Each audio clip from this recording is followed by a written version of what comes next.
Hello everybody, welcome back to today's video. This is Cypher2 today. Now this is the first video I'm ever recording that I'm not at home or some sort of place that is a home. I mean, technically at home, I'm living here, but won't go too depth into that. But use my JLab microphone here today. Also, I'm really close to walls, so there may be a lot of echo in this video because this room is very small. I mean, the room I'm working with here is maybe 10 feet compared to my normal room, so there's not a lot of echo where I record normally. But anyway, today's video we're going to talk about the score-based matchmaking and the evolution of it. So as you guys see right now, we have some Black Ops 1 gameplay in the background, just to talk to you guys about a little bit of the intro. So score-based matchmaking, I would say, since we do know confirmed about when it was released into video games for Call of Duty about 8 years ago. So I think I was about 11 at the time, so that was around, I think, the age of like Black Ops 2 kind of era.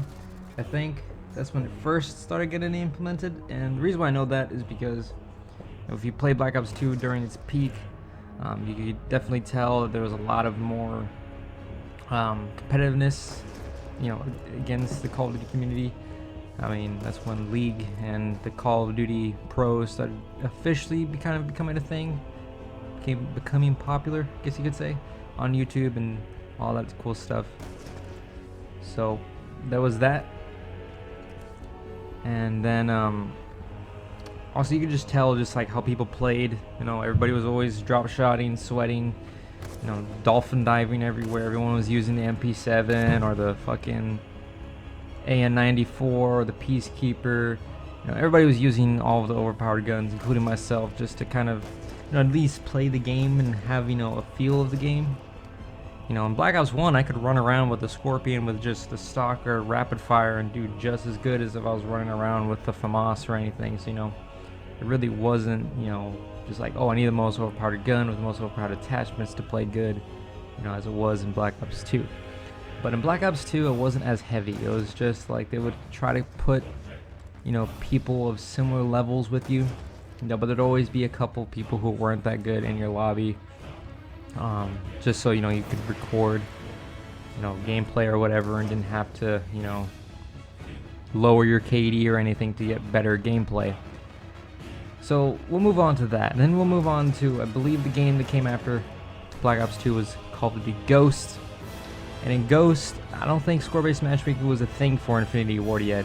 I mean, it was there, like you could definitely tell that there was a bit of a skill gap between people, but it wasn't as heavy. It wasn't like per se like Black Ops 2 where you're always playing against, you know, people who were using the most overpowered gun. You'd be sometimes always playing against, it felt like, bots. So I wouldn't say it was as competitive as it was in Ghost, especially since it wasn't as popular during the Call of Duty community.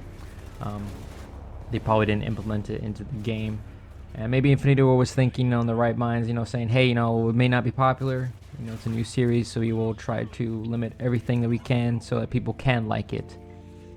I will say though, when it first came out, Ghost did seem to kind of have a little bit of a skill-based matchmaking. I wouldn't say a little bit, but it was more just like, I think I was just, you know, since the start of the game, you know, all the sweats have to come and play the game. You know, everybody's, you know, trying out different guns, so that's when, you know, guns like the Honey Badger and the Vepr started become popular.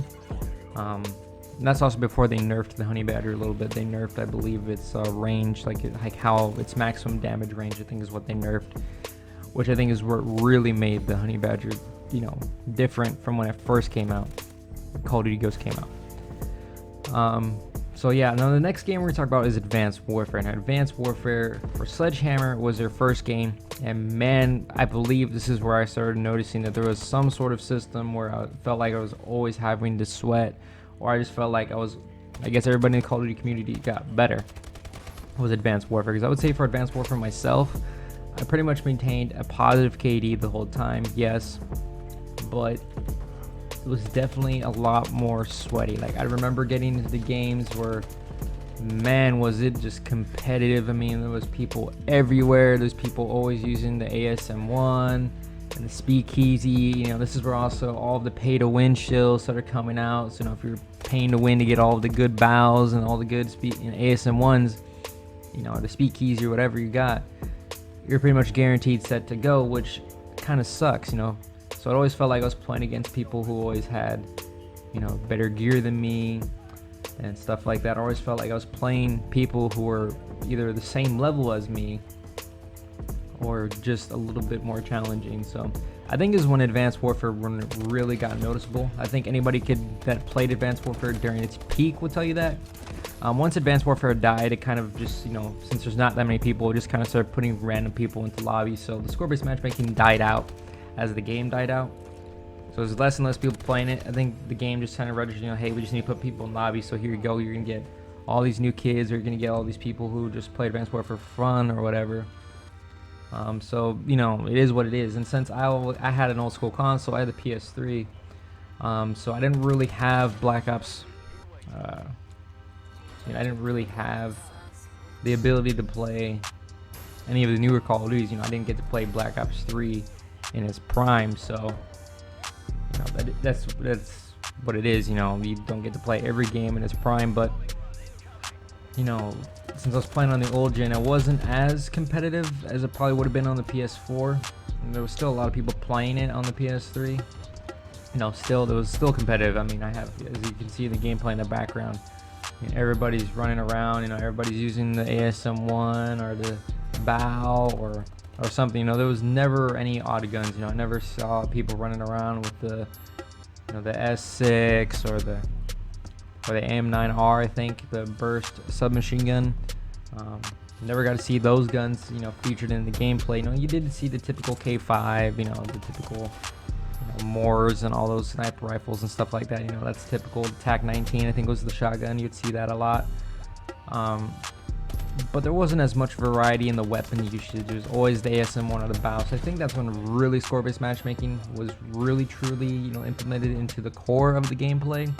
Was Advanced Warfare is what I would say, when it was implemented into the game on a whole other scale, I guess you could say. So the next game to come out after that was Black Ops 3.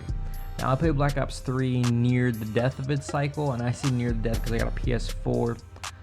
When Black Ops 4 or Black Ops 3 was still popular. I mean, it was still heavily popular. I mean, man, the game was popular ever since its release due to the zombies mostly, I would say, but also the multiplayer in Black Ops 3 was not as bad. It's definitely a lot better than Advanced Warfare, and it was also new, so they added the specialists, all this cool other items, you know, to continue it. And also, after Black Ops 2, everyone kind of wanted to see what would happen, you know, with the storyline, so everybody was buying it, you know, for the campaign, zombies, you know, that's when those two communities really blew up, was during Black Ops 3, I would say. So that's when really Call of Duty got popular for its other aspects other than just multiplayer. So multiplayer in that game, I would say there was skill-based matchmaking. There was. Was it as heavy as Advanced Warfare though? No, I would say it's about the same level as when Advanced Warfare started dying. You know, where it always started putting you up against players, you know, your same tier, but it wouldn't put you up against players that were exactly the same, you know, that were playing as heavy as you. Also, I never saw that many people or sweaters in the game. I mean, I always come across in the typical one or two, but you always see that in regardless of any game you play, Battlefield, anything you play, you're gonna come across that one guy that is just sweating his nuts off, you know, dripping in sweat, you know, the sweatband, snorting G Fuel, all that shit. You see that typically in every game, so it wasn't that bad. I wouldn't say my experience was bad with the score-based matchmaking. It was still fun to play. I would just, you know, especially since I unlocked the gold and diamond in the PS3 version, and I almost unlocked it in the PS4 version, I wouldn't say it was as bad, but I definitely would say score-based matchmaking was a thing amongst game modes like Search and Destroy and Domination is where I think score-based matchmaking was the most heavily was in those games. If you played games like Safeguard or Fracture, Team Deathmatch, you never really notices it at all, if at all. I mean, it was very unnoticeable. You could just tell that it was your typical everyday, run-of-the-day, you know, gamers that are just good at Call of Duty or just average, you know, just was still fun. It wasn't as competitive. You know, I didn't feel like I always had to be running around with VMP or the fucking, you know, Man of War just to do good. I could just run around with my ICR or the fucking any gun that I really wanted to. I don't think I was even really forced to running around with DLC weapons. Of course, I'd always get the DLC weapons, but it's not like I was like forced myself to buy them, you know, at the time. I felt like I'll just use them just a little bit, you know, after I bought them, you know, to get a feel of the guns. I think the most DLC weapon I used the most was the HG40. I think that's the one I use most in online multiplayer. But you know, it is what it is. I don't feel like it was as heavy in the game as Advanced Warfare per se. I'm not sure though. I can't really say fully on the PS4 version. I can say in the PS3 version and a little bit on the PS4 version that it wasn't as heavy, where I could notice that there was something, you know, messing with my games, and we're like, hey, why the hell am I always having to sweat, or why am I always having to play this way or play that way? Really wasn't a thing. The next game that came after that, I believe, was Infinite Warfare. So Infinite Warfare, I don't know. It wasn't bad. I mean, it was good. I mean, I didn't really play much Infinite Warfare at all, if at all. So you know, it wasn't a thing in Infinite Warfare. But I think the game that really was more popular than Infinite Warfare was Call of Duty 4 Remastered. And in that game, there was a slight skill-based matchmaking in Infinite Warfare and in Call of Duty 4 Remastered. I wouldn't say it was a big deal. You know, it wasn't completely 100% noticeable, but it was there. It was there. You know, I didn't feel like I was forced to play anyway. I just felt like I'd always be a barely positive KD, you know, like a 1.1 or 1.2, or you know, I'd go slightly negative, like a 0.98 if I was playing, you know, like domination or something like that. I always felt like it was a lot more of my play styles I was always playing against, you know, the people who were rushing, or people who were, you know, just always using the M16 or the N4 or AV4, whatever they called it in Infinite Warfare. I'm not sure. I never really played much of that game. So you know, I always felt like there was something there, but it wasn't like, oh my god, you know, I'm gonna end myself, you know, as it is now. So after Infinite Warfare came World War II. World War II, I would say, had pretty much no skill-based matchmaking unless you played like the competitive, you know, ranked playlist. You know, it wasn't there. You know, skill-based matchmaking was kind of forced to its own, you know, playlist, which I think is okay. I like it when it's forced in its own playlist, so I don't feel like I have to be always sweating. So I'd say World War II kind of took it away there for a while. It wasn't as bad, you know, especially with all of the new events always coming out. You know, there's always people to play against, you know, even if the game was old or young. You know, the Halloween event, the Days of Summer event was actually good. So I would say World War II pretty much did a lot of things right, besides when the game first came out. I would say it was when World War II was kind of just, you know, wasn't sure what it was going to do yet. But after the game, you know, kind of updated and everything, the game was pretty much real situated. I think the game pretty much had no score-based matchmaking at all. It had no SBM. You know, it was just pretty much a fun game to play. It wasn't, you know, it wasn't on the same level as Black Ops 1, you know, would, but it was definitely there. You know, like I could have fun with the grease gun or whatever gun I was playing against. So I never had to rage unless I was playing Shipment, which, oh my god, Shipment 1944. That game mode will always make me rage because, oh my god, everyone always has to use that C4 crap or the shotguns with the fire. So, you know, you're always gonna get killed by that typical bullshit. But it wasn't bad. It wasn't bad at all. All right, so the next game I think that came out after that was Black Ops 4.